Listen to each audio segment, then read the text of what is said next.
Saya tuh rasanya sakit hati Kenapa? Tadi kenapa?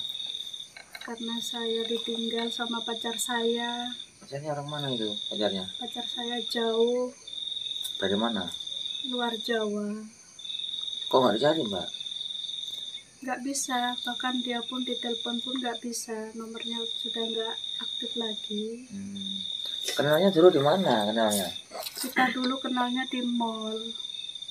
Terus Akhirnya kita jadian. kenalan.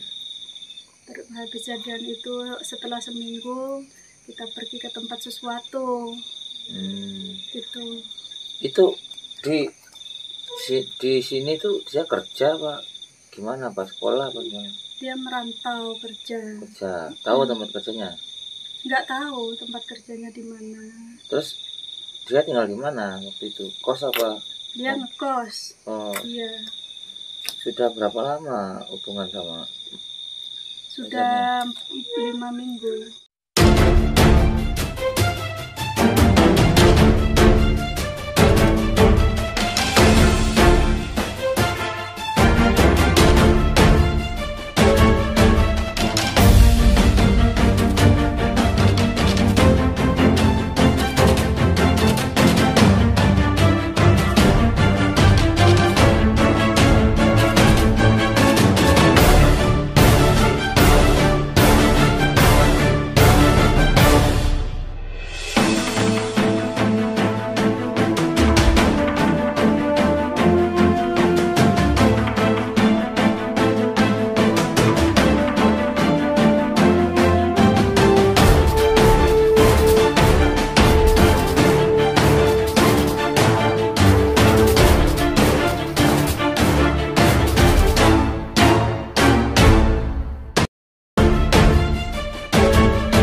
Audio Jungle.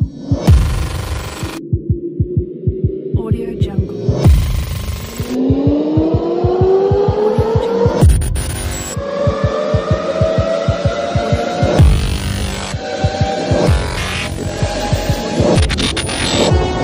Assalamualaikum warahmatullahi wabarakatuh. Selamat malam sahabat-sahabat, dimanapun Anda berada.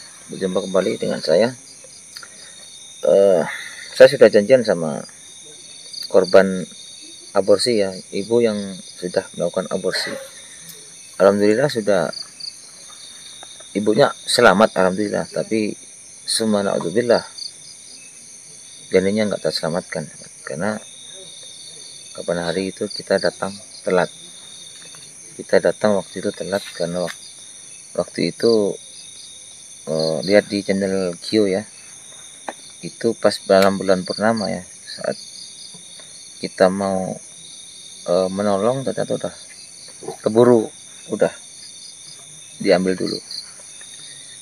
Kita sekarang mau berbincang sama korban, apa penyebabnya, kenapa dia sampai seperti ini, dan tujuan kita hanya untuk mengingatkan dan mengajak dia untuk ingat kepada Allah, minta ampunan kepada Allah agar insya Allah diampuni dan diselamatkan nanti dunia akhirat. Sebelum kita ke sana, alangkah baiknya kita sholawat sahabat agar kita diberkahi, agar kita dapat syafaat dari Nabi besar Muhammad SAW. Allahumma sholli wa sallim ala Sayyidi wa habibi wa tabibi qalbi wa jasati wa ruhi Sayyidi Rasulillah Muhammad ibni Abdillah as-sadiqil amin wa ala alihi wa sahbihi ajmain. Oke sahabat, meskipun suara saya sesak, tetap kita upayakan untuk sholawat, karena kita harus tetap lantunkan sholawat itu sahabat, dimanapun kita berada, agar kita dapat berkah dan dapat syafaat Nabi besar Muhammad SAW nanti di hari kiamat insyaallah. Dan gak lupa sahabat, saya seperti biasa mengingatkan terutama kepada diri saya sendiri dan kepada sahabat-sahabat semuanya untuk tetap beriman kepada Allah, tingkatkan iman kepada Allah, terus bermunajat minta ampunan kepada Allah agar kita diselamatkan dunia akhirat. Karena apa sahabat?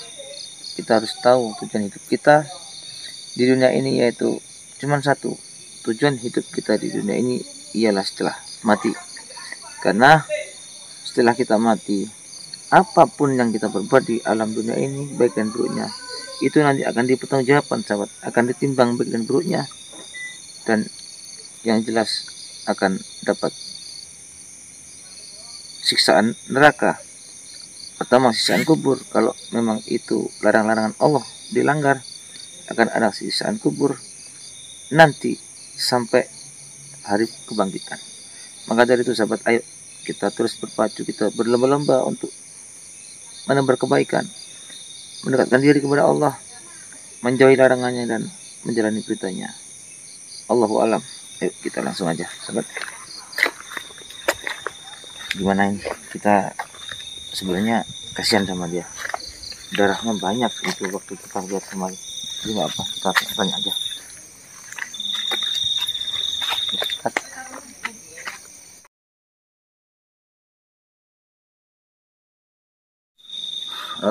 Mbak, sekarang gimana keadaannya, udah sehat?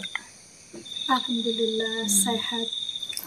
Gimana kok sampean bisa sampai tempat ini? Saya juga bingung mau ngomong apa.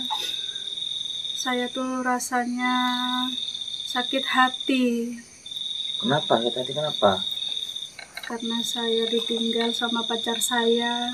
Pacarnya orang mana itu pacarnya? Pacar saya jauh, Dari mana? luar Jawa. Kok nggak dicari mbak? Nggak bisa, bahkan dia pun ditelepon pun nggak bisa. Nomornya sudah nggak aktif lagi. Kenalnya dulu di mana kenalnya? Kita dulu kenalnya di mall. Terus Akhirnya kita jadian. kenalan.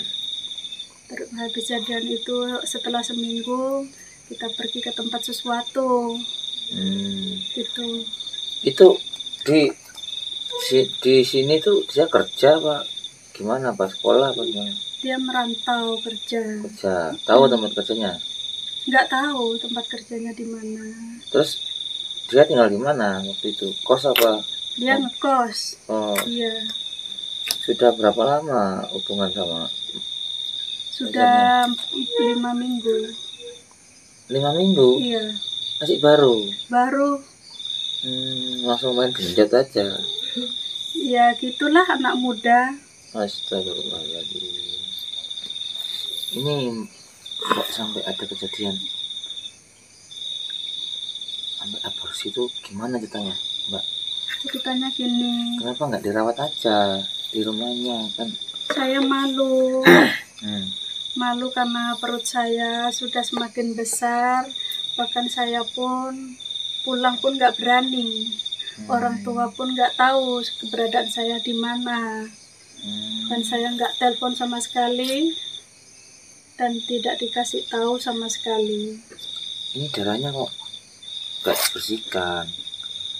Belum sempat belum sempat saya, dan saya kepikiran terus, dan saya sangat menyesal, dan saya terasa tersakiti. Bahkan pun cowok saya tidak mau bertanggung jawab apa yang dia lakukan terhadap saya. Itu tahu nggak mbak, perbuatan mengukurkan itu dosa, itu tahu nggak? Sebenarnya saya tahu, tapi gimana lagi? Kenapa Kita nggak saling dikasihkan terpaksa. orang aja anaknya itu kalau nggak mau ngerawat atau apa? Saya nggak kepikiran ke situ. Saya memilih untuk mengaborsi perut saya. Janinnya ya. Diem. Itu kan itu perbuatan dosa besar mbak itu. Iya, mau gimana lagi? Saya mau pulang pun saya takut. pulang ke keluarga pun saya juga takut. Akhirnya saya ngekos sendiri. Harusnya kan cari informasi ke tempat anti apa ke mana, cari saudara yang bisa dipercaya gitu, nggak harus melakukan tindakan-tindakan yang ini. Untung mbaknya selamat, kalau enggak kan kadang-kadang kan banyak juga yang saat proses aborsi itu ibunya juga. Dulunya gini, pacar saya, udah nggak apa-apa, nanti saya akan bertanggung jawab. Dia bilang gitu. Ya udah, kalau dia bilang seperti itu mau gimana lagi. Terus lama-lama kemudian perut saya sudah 5 bulan, dia selama ini nggak pernah ke tempat saya, nggak ada kabar, nggak ada kesini sama sekali. Terus saya bingung mau kemana ini, mau keluar pun takut karena tetangga-tetangga sini pada ngomongin saya. Terus ini orang tuanya nggak tahu? Sama sekali nggak tahu. Terus rencananya mau pulang apa mau kemana nih kalau udah agak sehat? Insya Allah saya mau pulang. Terus nggak dilacak itu pacarnya itu nggak dilacak? Mungkin di tempat ibu kosnya jelas ada. Saya sudah tanya sama ibu kos, tapi ibu kos nggak mau ngasih tahu. Ya. Aku pun juga bingung mau kemana ini. Ya itu jangan diulangi lagi mbak, soalnya itu kan sudah dosanya itu udah berlipat-lipat itu. Iya, saya sekarang ini sangat menyesal dan saya ini sudah terlalu banyak dosa dan kami terlanjur kejerumus tempat seperti itu. Ya ini pacaran aja buat mbak, biar banyak biar bisa lebih baik lagi. Itu sudah dosa besar dan perbuatan itu dilaknat oleh Allah Subhanahu wa taala. Jadi ini pelajaran buat semuanya ya sahabat. Kita harus tetap mendekatkan diri kepada Allah, perkuat iman kita, perkuat takwa kita, dan berbuatlah kebaikan, berpikir positif. Karena kalau kita mendahulukan hawa nafsu, sesuatu apapun diawali dengan hawa nafsu dan pikiran yang enggak begitu jernih, akan fatal akhirnya. Contohnya seperti mbak ini. Mbak ini mungkin awalnya ya terlalu terlena, terlalu ikut situasi, dikira zona itu nyaman, tapi zona nyaman itu kadang-kadang tidak membuat kita nyaman sahabat, bisa jadi membuat petaka. Makanya untuk teman-teman yang di luar sana, ini buat pelajaran. Tidak ada manusia itu awalnya punya niat yang benar-benar tulus, karena kesempatan itu kadang-kadang membuat orang itu menjadi liar, menjadi lupa apa yang sudah diucapkan. Oke, mudah-mudahan kita semua yang lihat dari pelajaran ini, pelajaran mbak yang sudah terzalimi, sudah tersakiti, mudah-mudahan Anda semuanya bisa dibuka hati dan pikirannya untuk menjadikan ini pelajaran agar tidak terulang lagi hal-hal yang seperti ini. Karena pada dasarnya aborsi atau menggugurkan kandungan dengan paksa itu perbuatan dosa. Itu dosanya besar sahabat. Mbak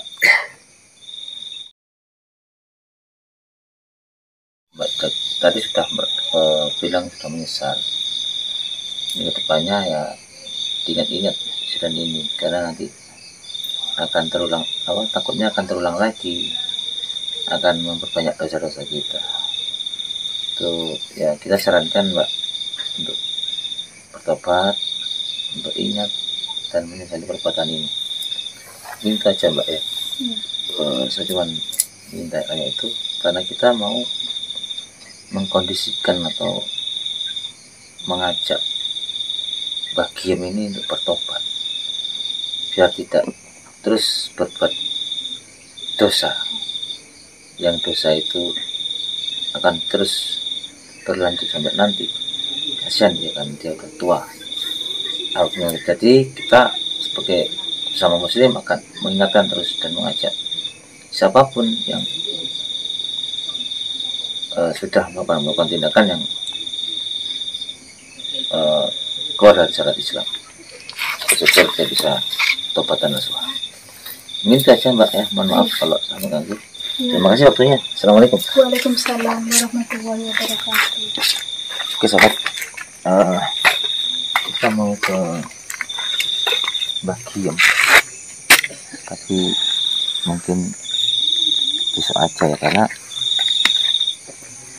sekarang kita sudah malam dan kita lagi juga perjalanan ke pondok juga mau sahur bersama. Jadi saya akhiri.